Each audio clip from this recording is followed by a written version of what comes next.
So how does Canelo beat Crawford? Do you think that's a stoppage? He could beat him, he could stop him. It could happen anyhow, from both of the sides. Crawford, how good is Crawford? Crawford is amazing, not just good. He's amazing. Canelo's really good. But I think Crawford is special. I know he hasn't fought the resume everyone wants, but you have that or you don't have that ingredient. Dmitry Bivol has weighed in on the highly anticipated mega fight between Terence Crawford and Canelo Alvarez, and is siding with Crawford. In a recent interview, Bivol explained that while Canelo is a powerful and seasoned fighter, Crawford's adaptability, ring IQ, and precision give him a clear edge. According to Bivol, Crawford's ability to switch stances seamlessly and methodically break down opponents over the course of a fight would present serious problems even for a fighter of Canelo's caliber. Bivol, who handed Canelo one of his rare career losses, believes Crawford's speed and technical sharpness could be the key to outboxing the Mexican superstar. Do you give the blueprint to Terence to beat Canelo Alvarez? Just need to do his job, what he's doing well.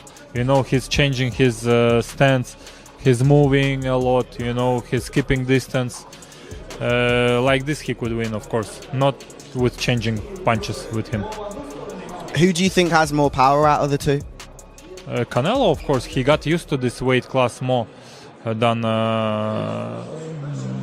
Crawford. He need to get used to this power, even he's big. So how does Canelo beat Crawford? Do you think that's a stoppage? He could beat him, he could stop him. It could happen anyhow, from both of the sides. And Canelo, of course, will try to find some hard punch. Interestingly, Bivol recently admitted that he hasn't actually met Terence Crawford and is unsure about his exact size. I don't remember sizes of Terence Crawford. He confessed, however, that hasn't stopped him from admiring the pound-for-pound king. Bivol explained that Crawford possesses very good skills and quickly recognized that Crawford's move up in weight is no fluke. He went on to describe Crawford as one of my favorite fighters, praising his intelligence and adaptability in the ring as Bivol put it succinctly, Crawford can win this fight. To be honest, I didn't see, Crawford in real life. I don't know how big he is. But the size, when I came to boxing gym and my coach told me that one of the rules, it's like respect the weight classes, You should respect weight classes. But he has a very good skill. He's one of my favorite fighters, active fighters now. Shobiz, the adult, a well-known boxing commentator, has also revised his earlier stance on the Crawford versus Canelo showdown. Initially skeptical about Crawford's chances due to the significant weight disparity, Shobiz now believes Crawford has a viable path to victory. In a recent video, he highlighted that Canelo has historically struggled when forced to fight off the back foot, a weakness exposed by both Floyd Mayweather Jr. and Dmitry Bivol. Shobiz suggests that Crawford can capitalize on this by employing a body jab to the belt line, a tactic that could disrupt Canelo's forward momentum and defensive rhythm. Bivol is the fight you got to study if you're Crawford. Crawford ain't Floyd, but he can do a Bivol. The problem is Bivol's a big dude. This is rough because this fight is only a matchup fight. Let me tell you what I mean. I got a lot of fighters Canelo fought at 168 beating Crawford. I got Caleb Plant beating Crawford. I got Berlanga beating Crawford. I got Callum Smith beating Crawford. Just way too huge, of course. But that's why Crawford ain't campaigning at 168. He's trying to beat Canelo because Canelo is a special case. He's one of the best fighters of all time. And he's actually a little guy who ballooned up to 168. Bivol further emphasizes that Crawford's adaptability and ring intelligence are critical assets. He advises Crawford to keep distance, utilize his ability to switch stances, and avoid prolonged exchanges with Canelo. Bivol notes that Canelo often relaxes after throwing hard punches, creating openings for an opponent who remains active and elusive. Additionally, he highlights the importance of Crawford acclimating to the power and pressure of the 168 pounds weight class. According to Bivol, mental preparation is just as vital as physical conditioning. A strong mindset can help a fighter withstand fatigue and fear during high-stakes bouts. First reaction, of course, it was about size of Crawford. Is it okay for him to move up for 2 weight classes? Yeah, and he has very good skill. He able to win this fight. But there is a lot of but. And even not but, there is a lot of things, small things, which we don't know how he will deal with this. He needs to get used to the power and pressure of 168. Maybe he will get used to it, and how he will be feeling himself on the same day when he will fighting, how his training camp will go on, a lot of things. But he's able, he has good skills, he's awkward, he can use two boxing stance. It gives him benefits, of course. Former heavyweight champion Anthony Joshua has also shared his thoughts on the fight while acknowledging the significant size difference that favors Canelo. Joshua emphasized that the true determinant of victory lies in the fighter's desire and motivation. If Crawford is motivated and focused, and if he trains the right way, he could still surprise people. Joshua said he believes that Crawford's dedication and willpower could be enough to overcome Canelo's physical advantages, reinforcing the idea that in boxing, heart and discipline often matter more than just size and power. Just time check this, it is 7:36 in the morning. Delighted to be joined by Anthony Joshua. We've just witnessed Canelo Alvarez become, for the second time, undisputed champion. Your thoughts on the fight with William Skull? I think it was a good fight. Made it a bit tricky for Canelo to showcase everything that he has in his arsenal, but he got the job done at the end of the day. Didn't take much punishment and can look forward to having that fight with Crawford now, you know, and a two-time undisputed champion, you know. They don't give them titles out. He's earned it, and credit to him and his team. As you just said there, the fight for Crawford is now set for September. One of them fantasy fights, I suppose, we didn't really see us getting. We are getting it. There is a weight difference there, but yeah, it's on for September, Crawford and Canelo. Yeah, I wasn't too keen on the catch weight stuff, but I feel like there's no rehydration clause, is there? No, so that would be good. And then I feel like Conor Benn and Chris Eubank Jr. showed us that weight is good. Like, there are weight categories for a reason, but you know, providing they're both skilled and talented, there's not much difference in weight. It's just who wants to win. And watching that fight, Conor Benn and Chris Eubank just showcased that weight is sort of about that.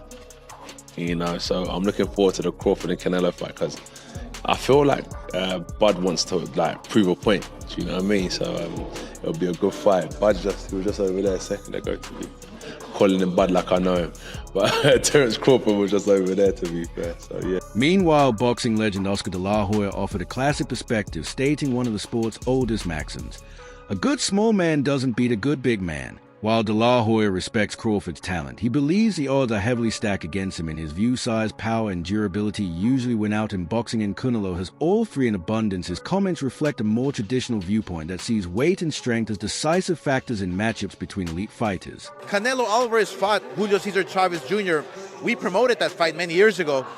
Didn't knock him out, couldn't hurt him. So imagine if Jake Paul can hurt or even wobble Chavez Jr., it's something that Canelo didn't do or couldn't do. So Jake Paul, Julio Cesar Chavez Jr., it's a real fight. Yeah. Look, people keep talking about Jake Paul, well, he's not a real fighter, this and that. Well, he's fighting a real fighter now in Julio Cesar Chavez Jr. It's going to be a good test for both guys. Obviously, Jake Paul, he's a masterclass promoter in what he does. He's been doing some great things. I mean, Mike Tyson, 60 million people.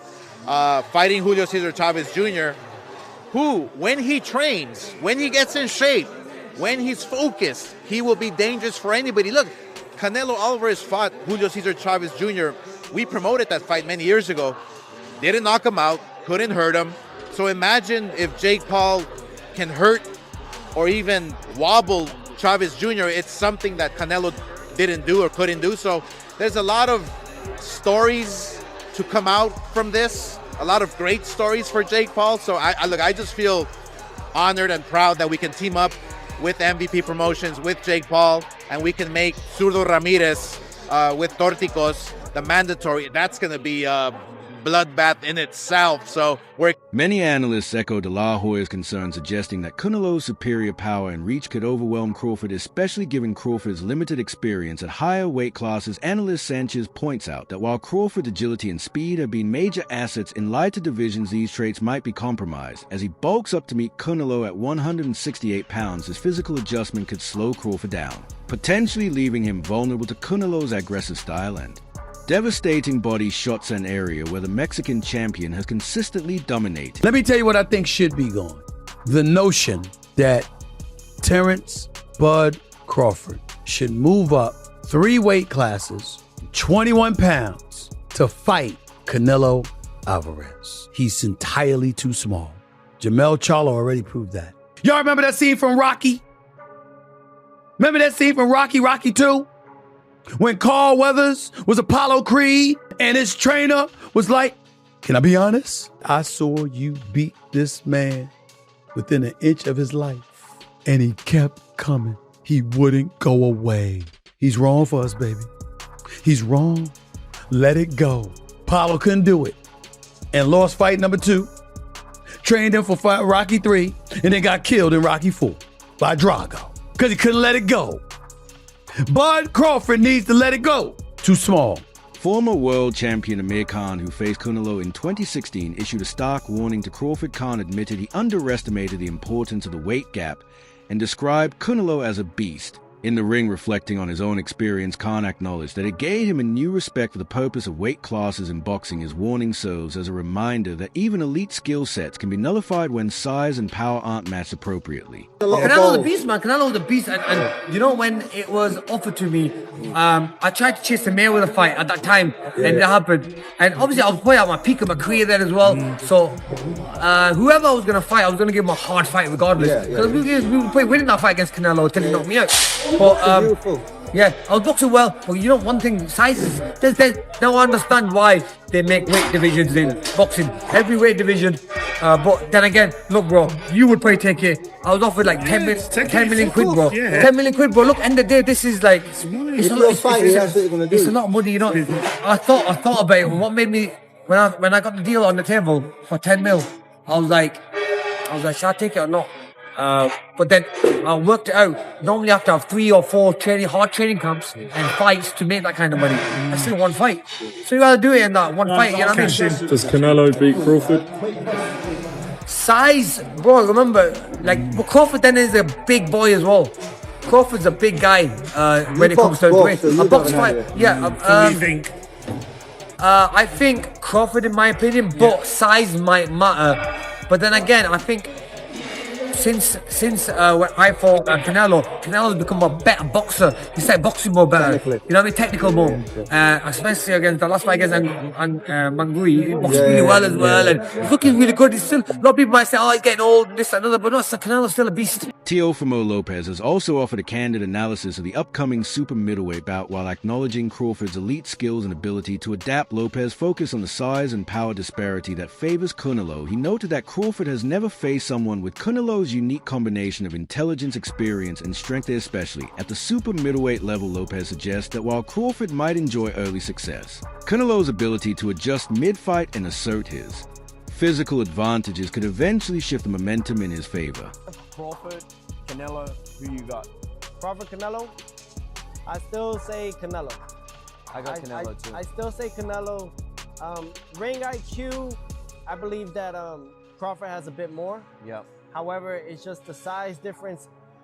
I think that where Crawford is lacking is that he should try and test the waters, even with somebody at that weight class before facing Canelo. But hey, they say he's a dog. He's got shot in the head and drove to the hospital, so maybe that's just his mentality. Hey, let's see. Only one way to find out until that day comes. It's the only way, but I definitely think that it's a great fight overall. You know, black and brown is how you get down. Finally, Bivol has acknowledged Canelo Alvarez's punching power, but believes it is not on the same level as that of Artur Beterbiev. Bivol praised Beterbiev's knockout ability, calling his punches some of the hardest in the sport. In contrast, he described Canelo's power as effective but not devastating. This comparison underscores the stylistic differences between top-level fighters in the light heavyweight division, illustrating that while Canelo is dangerous, fighters like Beterbiev represent a Different kind of fret, one rooted in sheer raw power. I could compare like with the Canelo, yeah? He put all his energy, all his power on single punch. And yeah, maybe single punch sometimes he's harder, Canelo, yeah, than Better Beef. Because Better Beef didn't do like Better Beef was more like close and compact. But if you ask them, let's do like 5 punches, Better Beef, every punch will be hard. With Canelo, maybe first hard and then